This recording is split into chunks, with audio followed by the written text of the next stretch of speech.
The Buddha once taught that the one who sits alone, walks alone, sleeps alone, and practices alone will ultimately tame themselves.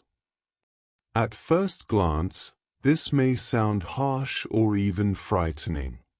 Today, society constantly tells us that success means being surrounded by people, noise, friends, celebrations, comfort, and social approval.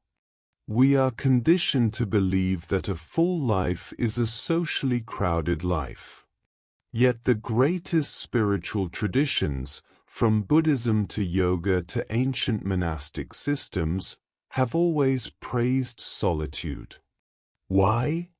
Because in silence, away from distractions, a person meets their true self. And that is the most courageous journey anyone can ever undertake. Before Siddhartha became the Buddha, he lived the perfect worldly life, a prince in a palace, surrounded by luxury, music, food, and royal pleasures. But despite having everything, his heart felt incomplete. Pleasure could distract him, but it could not satisfy him. So, he walked away from the palace, away from luxury, away from attachments, and even away from companionship. He wandered alone through forests, meditated under trees, slept on the ground, and searched for truth without comfort. At first, he believed in extreme self-punishment, fasting, denying the body, and torturing himself with harsh practices. 5 monks supported him, believing this alone could lead to enlightenment. But after 6 long years, Siddhartha realized something profound. So he accepted food, nourished his body, and embraced the middle path, the harmony between material life and spiritual life. The monks left him, disappointed. And it was only when he was completely alone, abandoned by everyone, that he finally sat beneath the Bodhi tree, unmoving, determined, still, and awakened. Solitude did not break him. It completed him. Many people today say, "I feel lonely." But loneliness and solitude are not the same. Loneliness is being alone with negative thoughts. Solitude is being alone with higher purpose. Loneliness drains energy. Solitude creates energy. When your mind isn't guided, negative thoughts multiply. Science says energy cannot be destroyed, only transformed. So the negative energy we feel in loneliness must be redirected into growth, learning, and inner strength. People fear solitude because they have no goal. They have no inner direction. They have never sat with themselves.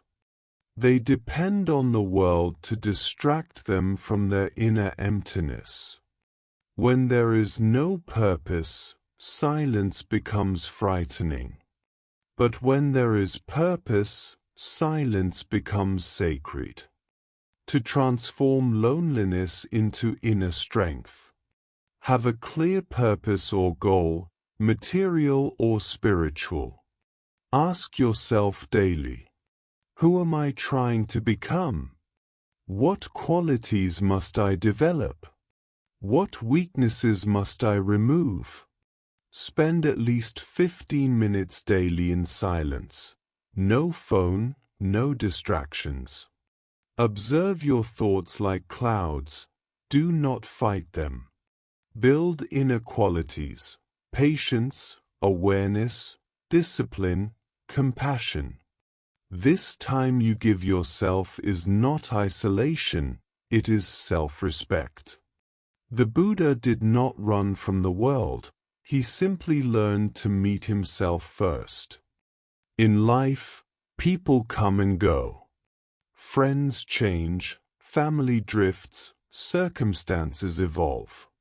There will always be a day when we must stand alone, not physically alone, but spiritually self-reliant. Solitude teaches us the greatest lesson. When you can be peaceful alone, you become powerful among people. Many chase company because they have never become good company to themselves. But the truth is simple. When you know yourself, you never feel empty.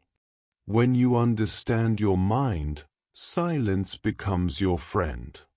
When you master solitude, life cannot defeat you. Solitude is not an escape, it is a return. A return to your own heart.